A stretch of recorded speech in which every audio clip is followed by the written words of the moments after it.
सर्वप्रथम शिव गुरु की चरणों की प्रणाम, मैया भवानी की चरणों की प्रणाम, हरिंदर भैया की चरणों की प्रणाम, लीलम दीदी की चरणों की प्रणाम, कथा सुनने वाला सारे गुरु भाई बहन की चरणों की प्रणाम। मेरा प्रणाम स्वीकार हो। हे महादेव जी, मेरा प्रणाम स्वीकार हो। आए गुरु भाई बहन, बहुत बढ़िया एगो कहानी सुनाओ तनी। जौन कहानी ऐसन बा कि दुख के समय में कुछ लोग भगवान के याद करेला, आ जब दुख के दिन बदल जाला, सुख जब आ जाला तब भगवान के भुला जाइल जाला। यही के संबंध में एगो नास्तिक भक्त के बहुत बढ़िया कहानी बा। एक कहानी के सुनी आ ये कहानी के जब अंत तक सुनेम तब एक कहानी के निचोड़ समझ में आई। उसे आधा अधूरा कहानी ना सुने के चाही। जौन भी कहानी सुनी ओकरा के पूरा सुनी कि सब समझ में आवे। ताई एगो गांव में एगो परिवार रहे, गरीब परिवार रहे। वो परिवार के जे सदस्य रहे उनकर नाम मदन रहे। मदन के एगो पत्नी रहली आ उनका दूगो लड़का रहे लो। पत्नी के नाम शोभा रहे। बहुत गरीब रहे लोग, बहुत गरीबी झेलत रहे लोग। गरीबी ऐसन रहे कि उनकर दूगो जौन लड़का रहे वो लड़का सन के पोसे पाले में बहुत कठिन होके, बहुत दुख होके। दूगो लड़का रहते हुए वो लोग के जिंदगी जौन रहे वो बहुत बेकार रहे गरीबी के कारण। अब गरीबी इतना रहे कि वो गरीबी के दिन में ई पति पत्नी जौन रहे लो बहुत ज़्यादा महादेव जी के भक्ति करे लो, पूजा करे लो, ऐसे कि वो लोग के दुख के दिन रहे। आ महादेव जी दयालु हैं, ऐसे वो महादेव जी के ध्यान धरे लोग, पूजा करे लो। पूजा के बाद हर दम हर पल अपना मन में ध्यान धरे लोग, शिव जी के मन में बसा के रखे लोग कि हे शिव जी, हे महादेव जी, हमनी के गरीबी जौन बा गरीबी दूर करी। हमार दूगो लइका बा, ये दूगो लइका सन के पोसे पाले में, कुछ खियाओ पियाओ में बहुत कठिन होता। ये दूगो बच्चा के दुख देख के बहुत टेंशन होता, बहुत पीड़ा होता। यही के चलते ये लोग के महादेव जी के बहुत ज़्यादा याद करे लोग, ध्यान धरे लोग अपना दुख के दिन में। अब ये लोग के ध्यान जौन जे रहे इतना ना बिजोड़ ध्यान ये लोग के भइल, इतना ना भक्ति ये लोग के अटूट भइल कि बेबस होके महादेव जी के एक दिन सपना में दर्शन देवे के पड़ गईल। काहे कि देखी गुरु भाई बहन, पूजा एगो अलग चीज हो गईल आ एगो ध्यान जौन बा वो अलग चीज हो गईल। ध्यान के द्वारा भगवान के पास सकल जाता या महादेव के पास सकल जाता, शिव जी के पास सकल जाता। ध्यान एगो ऐसन चिन्ह, ध्यान के मतलब हो गईल कि हर दम हर पल हर क्षण मन में बसा के केहू के बैठौले बानी, वो ध्यान हो। पूजा ते एगो समय होला, सुबह शाम में पूजा कर लियला थोड़ा सा जल फूल लेके, लेकिन ओसे ज़्यादा महत्व होला ध्यान के। ध्यान जब कर लिया कुछ के तो ध्यान के मतलब हो गईल कि ध्यान जब धैले बानी तो हर पल हर क्षण मन में बसौले बानी। आ जब मन में कोई के बैठा लियाई, बसा लियाई, तो देवी देवता होके या मानव होके चाहे जे कुछ भी होके बेबस होखई के परी। जीव जानवर तक लेके, पशु पंछी तक लेके ध्यान में धके आ ओकरा के अपना बस में कर लियला।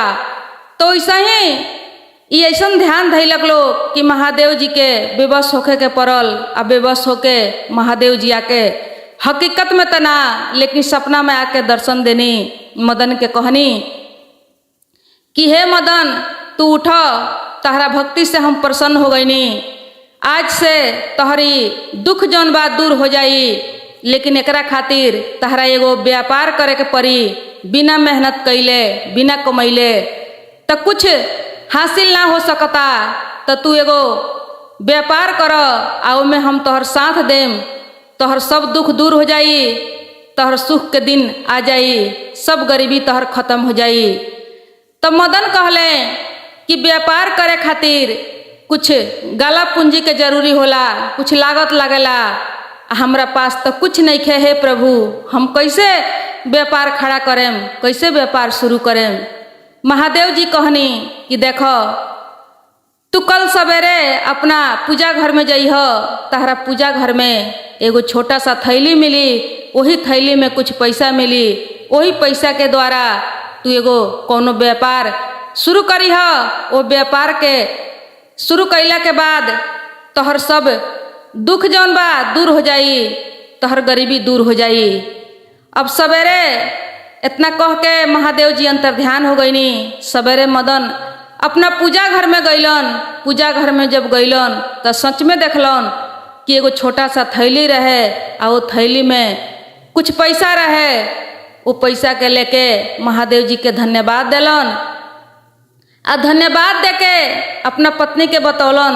पत्नी के बता के कुछ सोच समझ के एगो छोटा सा कपड़ा के व्यापार कैलन। उ कपड़ा के व्यापार जब कैलन तो बहुत बढ़िया से कपड़ा के व्यापार जौन बा उनकर चले लागल। कैसे ना चली दीदी, जहाँ महादेव जी के कृपा रहे। महादेव जी साथ रहनी, बहुत बढ़िया। धीरे धीरे उ कपड़ा के जौन व्यापार बा बढ़े लागल। दिन दुगुनी रात चौगुनी होखे लागल। अब सब गरीबी जौन बा इनकर दूर हो गईल, सब सुख हो गईल। खाए पिए के, पहने ओढ़े के, घर दुआर के बहुत बढ़िया तरक्की होखे लागल। तरक्की तो होखे लागल दीदी, लेकिन देखी जैसे ही दुख दूर भइल आ सुख के जब दिन आ गईल, जब दिन बदल गईल तो इनकर मदन के ध्यान जौन बा धीरे धीरे कम होखे लागल महादेव जी पर से। इनकर पूजा पाठ, इनकर ध्यान, मठ मंदिर, टोटल चीज धीरे धीरे धीरे धीरे कम होखे लागल। इनकर सिर्फ ध्यान रहे तो अपना व्यापार पर, अपना बिजनेस पर बस तरक्की करे के सोचस। हाव हाव दिनों रात अपना व्यापार के चिंता में रहस। तनको समय पूजा पाठ में ना देस आ ना ही महादेव जी के कबो याद करस, ना ध्यान में राखस। देखी दिन बदलते इनकर मन बदल गईल, इनका घमंड हो गईल, अहंकार हो गईल, सब कुछ भुला गईलन कि कौन दिन हम देखले रहनी, केकरा वजह से आज ही हम आगे बढ़ल बानी। आई दुख के दिन खत्म होके हमरा सुख मिलल बा, सब कुछ भुला गईल, सब खत्म हो गईल। अब एक दिन के बात हो कि उनकर पत्नी जौन रहली वो कहली कि देखी जी, आज हम महादेव जी के घर में पूजा करावतनी। महादेव जी के पूजा में रहुआ रहे के पड़ी, कुछ टाइम देवे के पड़ी आ कुछ पैसा के जरूरी बा। पूजा के सामान किने खातिर, कुछ फल फूल या पर प्रसादी किने खातिर कुछ पैसा चाही आ रहुआ रहे के पड़ी, आज कुछ समय देवे के पड़ी। लेकिन ई मदन जौन बाड़न ई कहलन कि ना, हमरा पास इतना टाइम नहीं खे कि हम तारा पूजा में आके बैठेम आ हम समय देम। हमर बहुत काम पड़ल बा, हमरा अपन व्यापार देखे के बा, हमर बिजनेस देखे के बा। हमरा पास उतना फालतू के पैसा नहीं खे कि तोहरा के झूठ मूठ के प्रसादी आ पान फूल किने खातिर हम पैसा देम। ई सब पखंड है, ई सब बखेड़ा तू मत करो। कहली उनकर पत्नी कि देखी पखंड आज कहतनी, लेकिन यह महादेव की कृपा हो कि हमनी के आज आगे बढ़ल बनी सन। हमनी के वो दिन याद बा जौन दिन हमनी के दू सांझ के रोटी ना मिलत रहे, बहुत गरीबी रहे, रउआ कैसे भुला गईनी उ दिन। लेकिन मदन कहलन कि ना, उ सब हमरा मेहनत के बल पर भइल बा। हम मेहनत कैले बानी, रातों दिन परिश्रम करतानी, तब जाके हम आगे बढ़ल बानी। ये सब तू छोड़ दो बखेड़ा, ये सब से कुछ ना होखेला। हम मेहनत ना कैले रहती तो कुछ आगे ना बढ़ रहती सन, कुछ ना हमनी के भई रही। कह के टार के चल गईलन, ना एको गो पैसा देलन आ ना ही पूजा में शामिल भइलन दीदी। अब उनकर पत्नी जौन बाड़ी बड़ा दुखित भइली। दुखित होके अपना पास में कुछ पैसा रहे, वही पैसा से ऊपर प्रसादी मंगौली, पूजा कैली, महादेव जी से माफ़ी मंगली कि हे महादेव जी माफ़ करें इनका के, इनका घमंड हो गईल बा। ऐसे कह के पूजा उजा कह के आ पर प्रसादी बटली। लेकिन उनका पति के सेवा से वो सब बात भुला गई रहे, उनका घमंड हो गई रहे बहुत ज़्यादा। अब देखें कुछ दिन के बाद अचानक एक दिन रात में बहुत ज़्यादा आंधी या तूफान आयल। आंधी या तूफान के कारण उनकर दुकान जौन बा उनका दुकान के कुछ नुकसान हो गईल, दुकान के दीवाल कुछ ढह डूब गईल, कुछ क्षति हो गईल।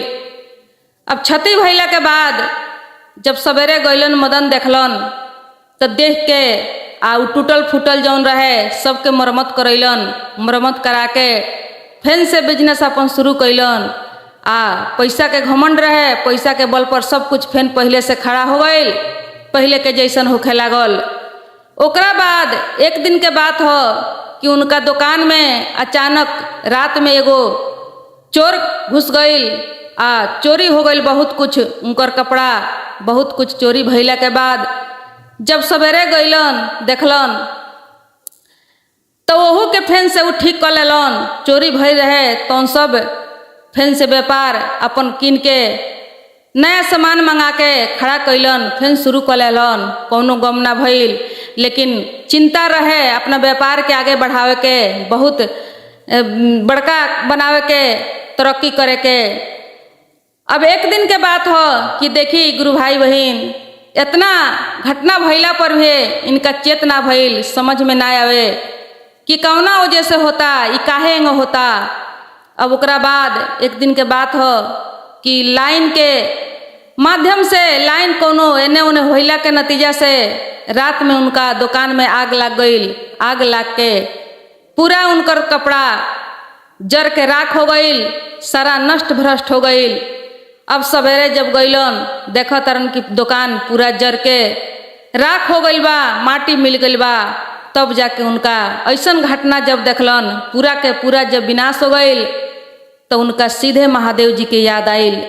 समझ गईलन कि महादेव जी के कृपा हो, महादेव जी देले रहनी है एकरा के, हम महादेव जी के भुला गईनी, वही के चलते हमार सब नाश हो गईल, सब कुछ विनाश हो गईल। अब वहाँ से सीधे वो मंदिर में गईलन। मंदिर में जाके महादेव जी के मंदिर में शिवलिंग रहे, शिवलिंग पर जाके अपन माथा पटक दहलन। माथा पटक के रोए लगलन कि हे प्रभु, हे नाथ, हमरा एहसास हो गई हमरा गलती के कारण, हमरा अहंकार के घमंड के कारण हमारी नुकसान भइल बा, ई क्षति भइल बा, माफ करी हे प्रभु, हे नाथ माफ करी। बहुत जोर जोर से विलाप करे लगलन, अपना आप के गलती के एहसास करे लगलन, पछताप करे लगलन, बहुत ज़्यादा जोर जोर से चिल्लाए लगलन। ओकरा बाद महादेव जी के छाया प्रकट भइल। छाया प्रकट होके कहनी महादेव जी बतौनी कि देखो इस सही में हमरे कृपा हो कि सब नुकसान भइल बा, आई क्षति भइल बा, ऐसे भइल बा कि तहरा बहुत ज़्यादा अपना व्यापार पर, अपना धन पर, अपना पैसा पर घमंड हो गई रलो। घमंड के कारण तू पूजा पाठ, तीर्थ धाम, दान पुण्य सब कुछ छोड़ दिल रहो। पूजा में समय तो नहीं खे, तू 2 रुपया भी खर्चा नहीं खे करत पर प्रसादी किने खातिर, आ ना ही कोनो गरीब गुरबा के तू कहियो दान पुण्य करता रह। सीधे हाव धन जोड़े में लागल बड़ो।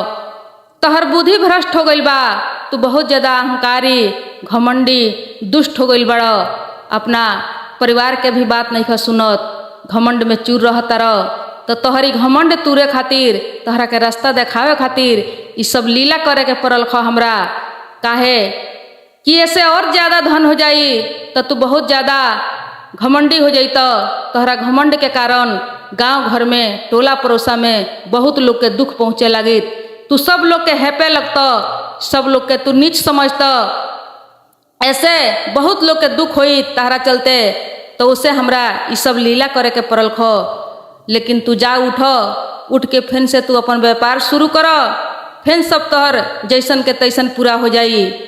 तो कहले मदन कि ना हे प्रभु, हे नाथ, अब कुछ ना चाही, सब कुछ से मन भर गईल, कौनो धन दौलत हमरा ना चाही, बस चाही तो इतने कृपा करी कि और भक्ति चाही, जीवन भर और भक्ति करी, रउआ भक्ति में अपन जीवन बिता दी। अब कुछ ना चाही हे प्रभु, सब कुछ मिल चुकल, सबके सुख पुण्य पा लेनी। ये धन पावे खातिर दिनों रात हाव न खाए के ठेकान, न सूते के ठेकान, न दिल में चैन, कुछ नहीं खे, बहुत ज़्यादा बेचैनी बा। बस थोड़ा सा खाए के मिल जाए पहिरे के मिल जाए, रहे के एगो छोट घर मिल जाए, उहे काफ़ी बा। हमरा कुछ ना चाहिए ऐसे, बस हमरा पर इतने कृपा करी कि हमरा और भक्ति करी, अंत समय में रउआ हमरा साथ रही। बस इतना ही हमरा के आशीर्वाद दी। महादेव जी कहनी कि ठीक बा, जा तू जीवन भर हमर भक्ति करब, तोहरा भक्ति के प्रदान होई, ये हमारा आशीर्वाद बा। इतना कह के महादेव जी अंतर ध्यान भइनी। आई मदन ओह दिन से अपन जौन घर दुआर रहे, जौन कुछ भी बचल रहे, सब अपना बेटा लोग के सौंप के जिम्मा लगा के भक्त बन गईलन। पति पत्नी एगो मंदिर में जाके बैठ के शिव जी के भक्ति करे लागलो। धन दौलत के सारा चाहत छोड़ के महादेव जी के चरण में रहे लागलो। महादेव जी के चरण में रह के भक्त बन के आ अपन भक्ति शुरू कैलक लोग। बहुत बढ़िया एगो भक्त बन के अपन दिन बितावे लागलो। यहाँ महादेव जी के कृपा से इनका बेटा लोग के दया भइल। सब पहले के जैसन ये लोग बिजनेस कैलक, व्यापार कैलक, सब धन बढ़ंती भइल, घर में सुख शांति हो गईल, सब कुछ पूरा हो गईल। तो देखी गुरु भाई बहन, धन जब हो जाए तो घमंड अहंकार ना करे के चाहिए।